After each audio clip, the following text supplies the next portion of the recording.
Chicks do it with beauty, I want to do it with brew gear. So this is my first brew haul.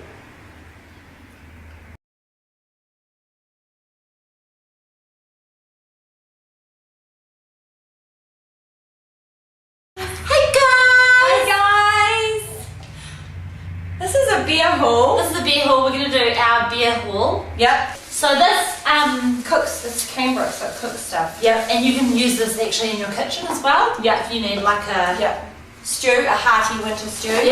Yeah. It's pretty versatile. Yeah. Two ends to it. It's got this one here. This is where the beer sausage comes out of. So it comes out and you just twist it, and as you go, you successfully have your, because you put your meat in your beer and then you get beer sausage out. You also have you just basically, it's quite easy. You just put the meat in there and the beer and onions and stuff. There you go. And you've got your beer sausage maker Stew. and you can make lots because it holds quite a bit. It's quite good, like you can freeze it so it lasts a long time. Yeah. I'm going to start off today with my new mash tun that I've just picked up. And a mate of mine, Chris Banks, who's a stainless steel fabricator, put this together for me. I provided him the keg and he cut it to bits and made it into a mash tun. His wife doesn't have any glass lids left on any of her pots and pans yet now, because they all get stolen. And there's the inside of it, ready to go. Nice and clean and efficient. This here is what this does actually, Jodie, is it allows if you want a different flavour. Yeah, it does. You can put it in this part here. Yeah. And then you turn the tap like you get that. cherry flavoured beer. Yeah. Cherry so flavoured beer. It would go through there and you put it through there? Yeah, I think so. My next item, which is a 3-way tri-clover valve, that I want to attach directly to the mash tun. When I was designing all my beer gear, I looked at the amount of valves that I had and the amount of pipes that I had and thought, I can do this better just by paying a little bit more money and just buying a 3-way valve to get rid of a lot of the other pipes and a lot of valves. It's got 4 ways that it can actually pump fluid through, so it actually should call it a 4-way valve. You can let the flow run this way, you can let the flow run this way, you can let the flow run straight through, or you can actually turn it and all valves are open so that you can do a flush out of the system. Now we've got this. Yeah. It's called the Romac.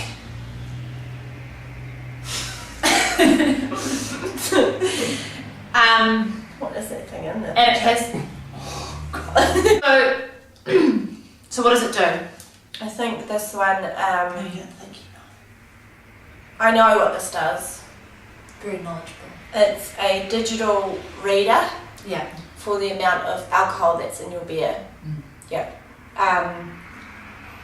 Has an alarm set up so that if you have got too much alcohol in your beer, then It goes off. it goes off. And you've got different levels. So you've got like tipsy level, and then you've got wasted. There's only one or two. It's like either tipsy or wasted. What about maybe combed? Combed. Yeah. Combed. Yeah. And so what happens when the alarm goes off? Well, you set in this what you want out of your beer when you're making it. Yeah. So you set in here, I want a certain level of alcohol. So you might choose tipsy, combed, blotto, totally. And then and then it will just get to the level that you want, and that's when you can stop the fermenting, because the sugar creates alcohol. That's what it is. It is the sugar. Yeah. The next thing I want to show is a water meter, and I picked this water meter up online from eBay, and they're based on hot water solar water. No, these are based on under sink filter units to measure the amount of water that you use. And it has a little flow meter, 1/2 inch NTP connecting, and the digital display will sit there and will keep track of your flow rate, and you can tell it to set and keep a memory of the amount of water you use. That'll be valuable when I do a brew, because I'll be able to know exactly how much water I use. Even if I'm only doing a 50 litre brew, I could be up to 200 litres of water I use when I'm cleaning things out, and flushing things, and using water to cool my work down, etc. So I want to know exactly how much water I'm using so I can keep track of it and try to reduce it over time. We've got something from Tops Flow. This comes like that. Yeah, comes like that. This is the unboxing. And So what this does... oh, it's a pump. Yep. It pumps. So it pumps The bubbles. the bubbles. So you can choose the carbonation of your beer. You can have small bubbles, princess bubbles, or you can have big bubbles, big Man bubbles. Man bubbles, and then you've got small carbonated drink, less carbonated drinks. And then you've got your man carbonated drinks. Yep. So this is what this does. So I would have princess. The next thing I have is my version of a March pump. But it's small, it's tiny, and it does the same job as a March pump.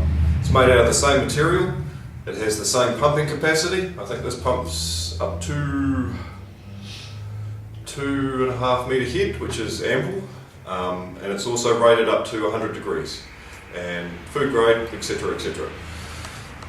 The best thing about it is that this costs $50. A March pump costs $250. So I can now put a lot of these little pumps in everywhere I need them instead of relying on 1 or 2 March pumps. And I've tested them, they're nice and quiet, they run on 12 volts, so they've got a very low power consumption. They have an auto cut off if the water temperature gets too high, it'll automatically stop pumping until the water temperature lowers again. It's great, the best little find that I've ever found on eBay. If you've got any questions regarding beer, we're very knowledgeable, and so just comment below. Yeah, we know our shit.